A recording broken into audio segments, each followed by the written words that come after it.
Welcome everyone, girls and gals, to this GM prep video.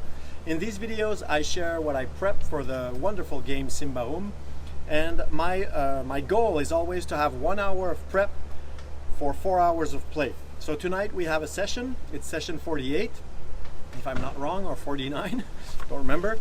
And I have my little notebook here, which is where I put most of my prep.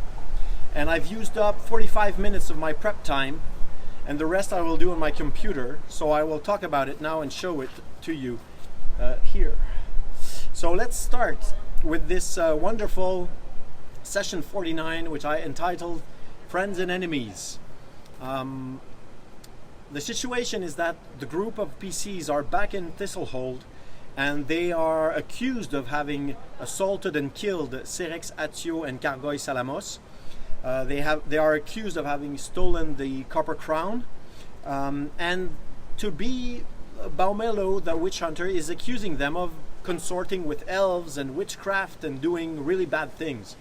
And so Baumelo wants their head on a pike.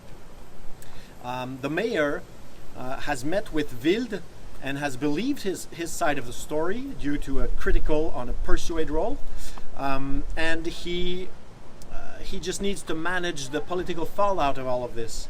But he trusts them that they were trying to do good by bringing the Copper Crown out of town. So as always, when I prep, I try to find what's my opening scene. The reason for that is that when we play, I don't want to have a session start with metagaming talk. I actually don't like metagaming talk at all. I allow it during breaks, but I don't like it when we're playing.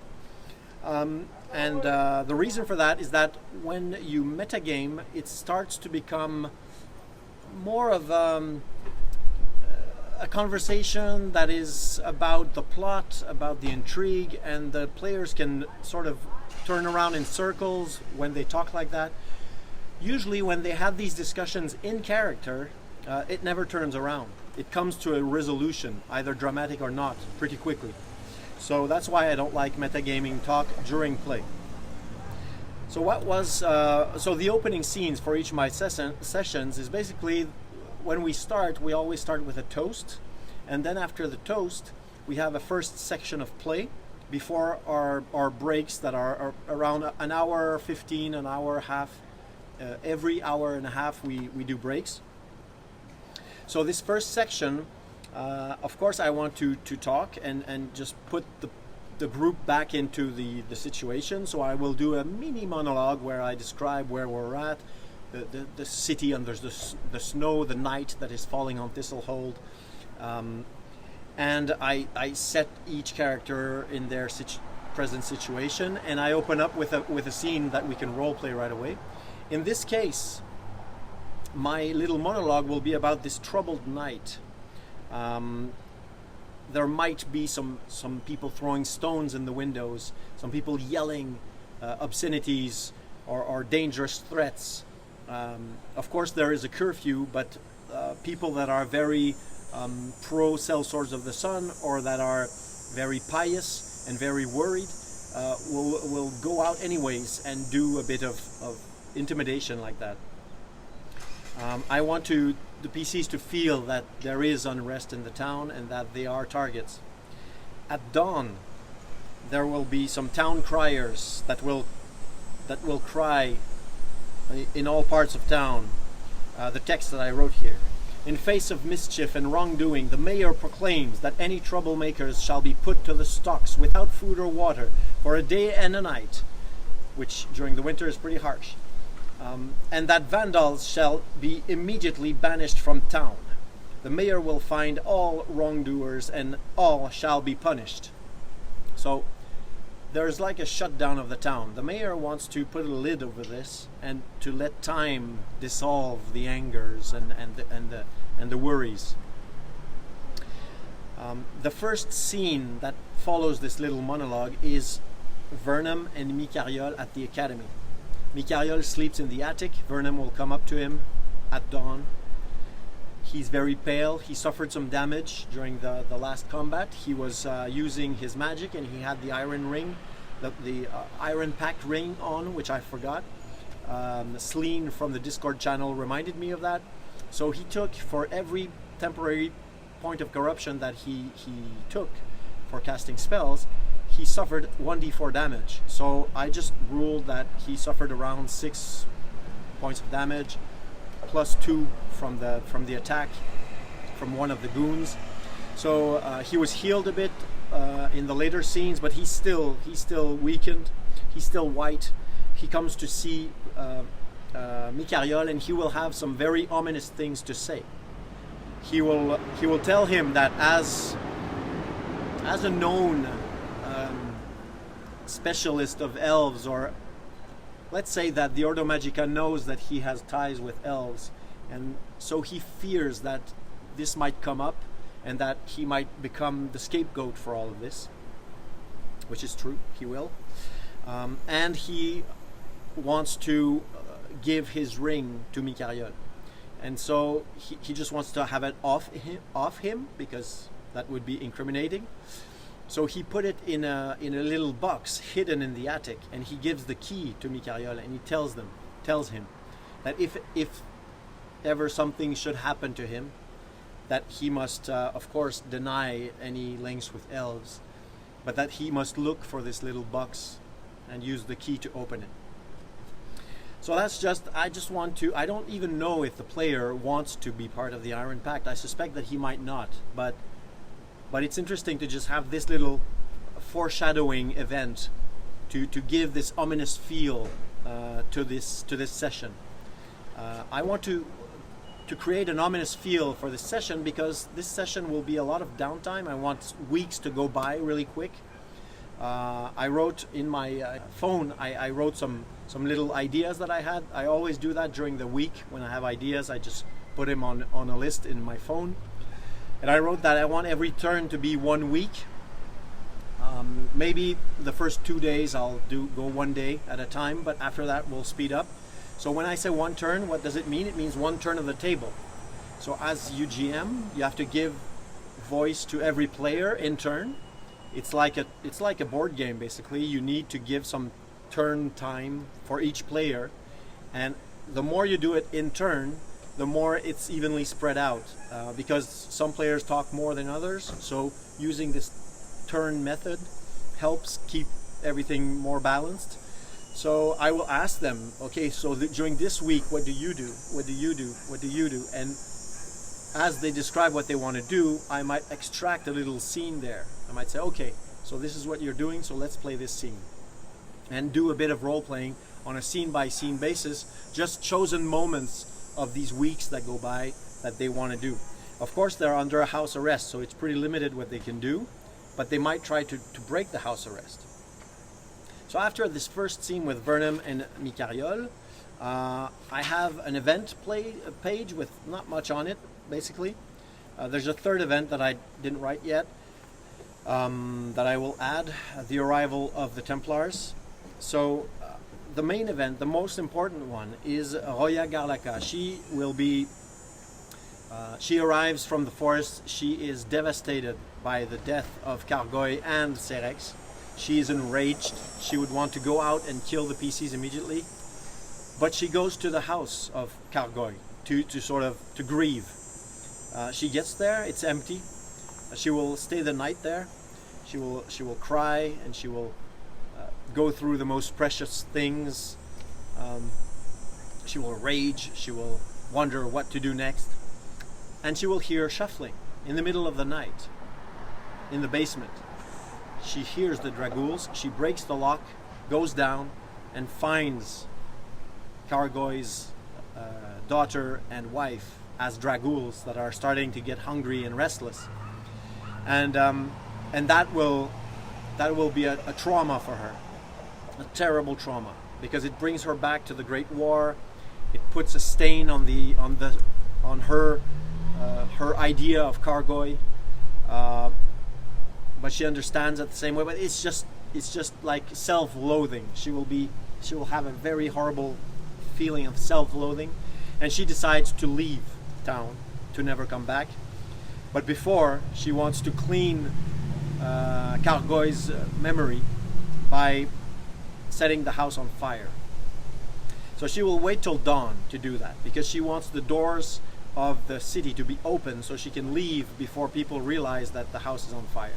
So her plan is to set the house on fire, go to the west gate and leave, or the south gate.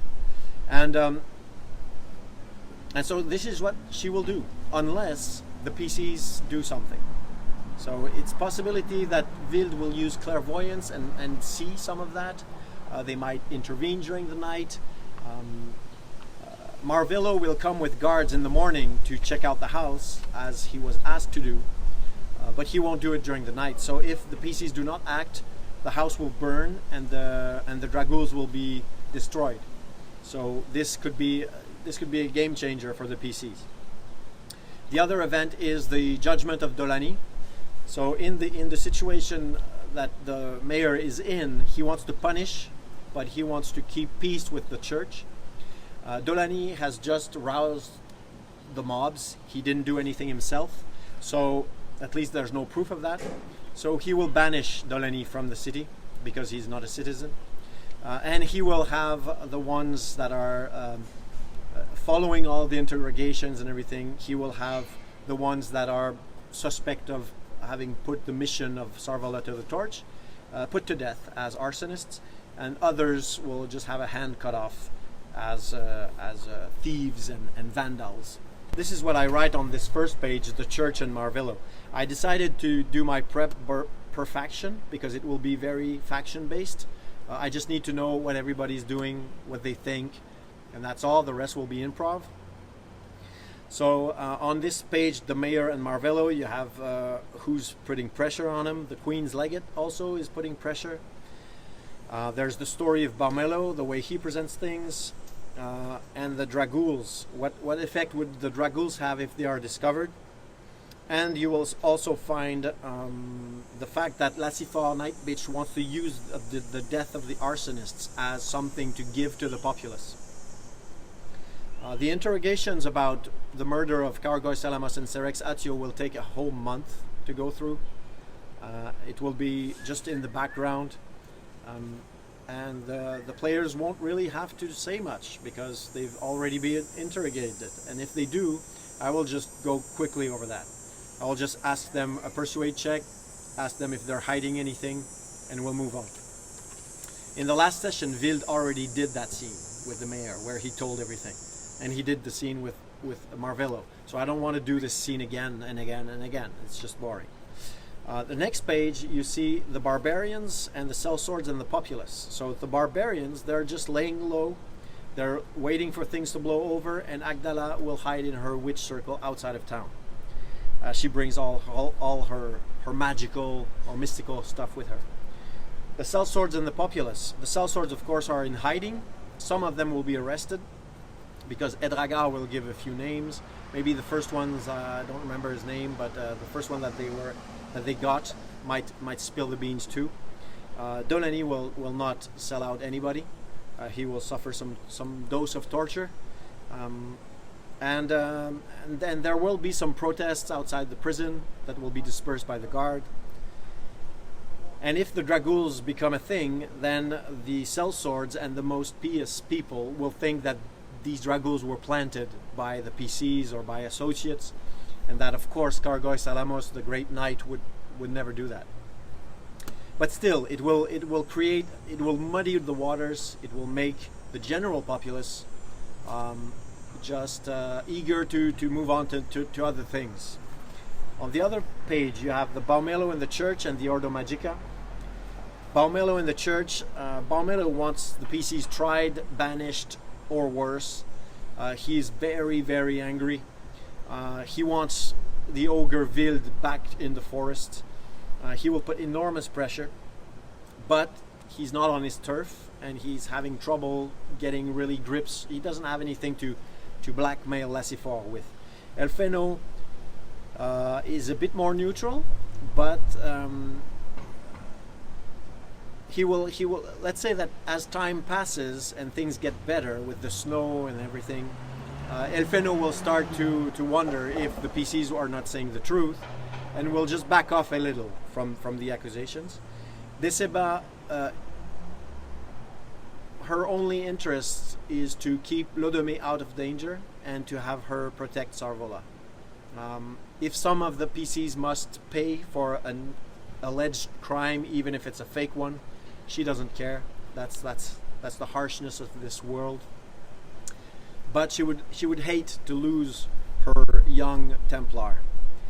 The Ordo Magica has Cornelio completely flummoxed and ashamed because he didn't say everything truly the first time he talked to Lassifor. So now his double dealings have been shown to the mayor. So he's trying to catch up to the mayor by being very cooperative. And he's complaining that it's all the fortune hunters' fault because they brought the crown in the first place and blah blah blah. Of course, the fact that Vernum is tied with elves, the fact that Gunkai went to see the elves, that will be bad things for the Ordo Magica. So Cornelio is in hot water and he's doing damage control. He will talk to Edogai and ask him if it's possible, once this is done, to send Wild away on some errand, because Wild is becoming a problem. Culinan Furia is also hates the fact that this ogre is learning magic. He is the secret enemy of Wild because the player chose arch enemy. So he thinks that it's the sellswords that are the arch enemy, which they are, but the true arch enemy is Culinan. And so he will encourage Cornelio to put pressure to get rid of Wild. Of course, it's not a major thing for Culinan. It's just